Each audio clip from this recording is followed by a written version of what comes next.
पीछे हो जाओ, मुझे आर्मी चीफ से मिलने दो। हिबा चौधरी की एक और नाकाम कोशिश है आर्मी चीफ साहब से मिलने की, और आर्मी चीफ साहब से मिलके उन्होंने उसके कान में क्या कहा, ये बड़ी डेवलपमेंट है जो आपके साथ शेयर करेंगे।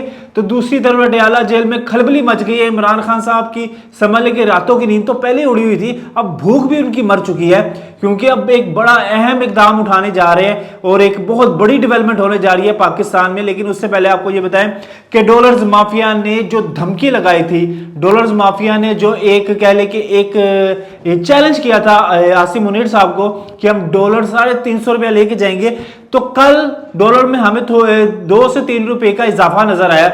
उसके बाद एक नया कोहराम मच गया सोशल मीडिया के ऊपर। कुछ तजिया करने वालों ने अपनी अपनी रागल अपना शुरू कर दी कि देखिए जी डॉलर वापस उसी सिमत में जा रहा है, डॉलर वापस 350 जा रहा है, ये डंडा ठंडा पड़ रहा है और स्मगलर्स माफिया जीत रहे हैं। अलबत्ता आज फिर डॉलर 3 रुपए सस्ता होकर अपनी उसी कीमत पे आ गया जो कल उसकी कीमत थी। ये अगर कोई 33 रुपए 35 रुपए डॉलर कम हुआ है तो कोई 2-3 रुपए अगर ज्यादा हो जाएगा तो इसमें कोई मसला मसाइल नहीं है, बल्कि ये चीजें ऊपर अप डाउन होती रहती है, ऊंच नीच होती रहती है। तो दूसरी तरफ डॉलर और पेट्रोल के सस्ते होने से आम चीजों में भी कमी आई है।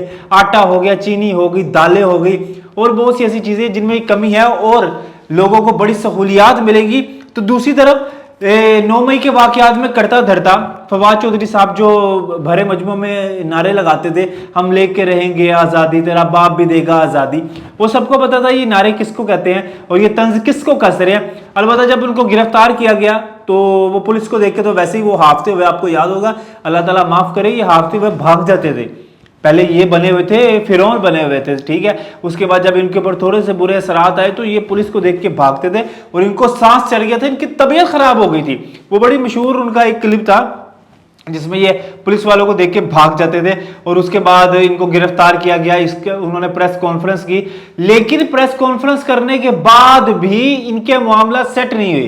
प्रेस कॉन्फ्रेंस से मुराद के इमरान खान साहब को ऐलान करके छोड़ने के बावजूद भी इनके मामला सेट नहीं हुई, परेशानी में ही रहे। उसकी वजह यह थी कि 9 मई के वाकयात में इनका हाथ बहुत ज्यादा इन्वॉल्व है, ठीक है। और ये सिर्फ इमरान का साथ छोड़ देने से कुछ नहीं है, बल्कि इन्होंने सीधी सीधी तड़ियां लगाई हुई हैं, इन्होंने सीधे सीधे अहकामात जारी किए हुए हैं। उसके बाद जब ये हलफ बर्दारी थी चीफ जस्टिस की और उससे पहले एक हलफ बर्दारी थी, तो जनाब जी वो क्या कहते हैं, हिबा चौधरी साहिबा भी वहां पे आ गई थी और हिबा चौधरी साहिबा ने पहले तो वो हलफ बर्दारी और सिक्योरिटी थी, और जब ये हलफ बर्दारी की तकरीब खत्म हुई तो हिबा चौधरी साहिबा भागी भागी गई थी आर्मी चीफ साहब के पास, और सिक्योरिटी वाले ने जब उनको रोकना कि आप इस आगे ना जाएं क्योंकि आगे सिक्योरिटी इशू है, तो हम आर्मी चीफ साहब कोई छोटे मोटे आदमी थोड़ी ना है, तो आप एक आम सी बंदी है, आप किस तरह से जा रही है।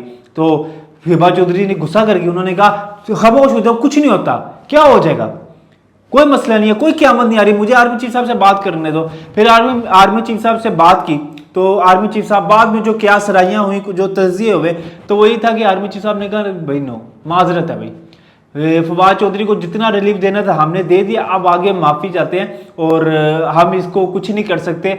तो उसके बाद वो मुंह लटकाए और फिर ये तो वो तो फिर इधर उधर फिरती रही उसे क्या कहते हैं उसके ऊपर। तो बाद में उन्होंने कहा, मैंने तो आर्मी चीफ साहब से कहा कि फेयर इलेक्शन होना चाहिए, साफ शफाफ इलेक्शन होना चाहिए, मैंने तो इधर उधर की कोई बात ही नहीं की। भाई तुझे क्या लगे इलेक्शन से, आपको क्या लगे इलेक्शन से, आप अपने मियाँ को पकड़े घर जाएं। पहले आप रोते थे, पहले आप सोशल मीडिया पे इतने एक्टिव रहते थे, आपका मियाँ रोता था, ठीक है। वो एक शो में भी रो पड़े थे, काशिफ अब्बासी की ARY शो में, कि जब उनसे पूछा गया कि आपके बच्चों के हवाले से, तो वो रो पड़े थे।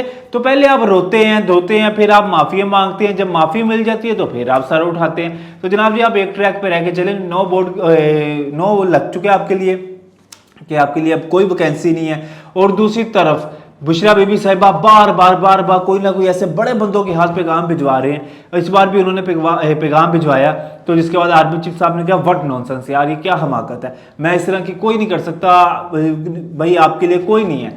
बुशरा बीबी साहिबा अपने मियाँ के लिए कर रही है कि किसी तरीके से मेरा मियाँ बच जाएगा तो ये ऑटोमेटिकली बच जाएंगी, क्योंकि आप जो मर्जी समझे इमरान खान साहब के ऊपर केसेस चल रहे हैं। साइफर का केस है, किसी भी वक्त फौज के हवाले किए जाएंगे, ब्रिगेडियर्स के हवाले किए जाएंगे, लितर परेड होगी, सारे काम होंगे। तो उसके बाद कौन है, बुशरा बीबी को नजर आ रहा है कि मैं गिरफ्तार होकर अडयाला जेल या अटक जेल या मिर्ची वार्ड कहीं पे भी जाऊं, लेकिन मैं जाऊंगी जरूर। लेकिन क्या है कि वो अपने लिए माफी तलाफी कर रहे हैं कि मेरे ये को छोड़ दे तो मेरी ऑटोमेटिकली माफी तलाफी। तो आर्मी चीफ साहब ने कहा वट नो सर, ऐसा नहीं हो सकता, आप जो मर्जी कर लें, आप माफी तलाफी कोई नहीं है।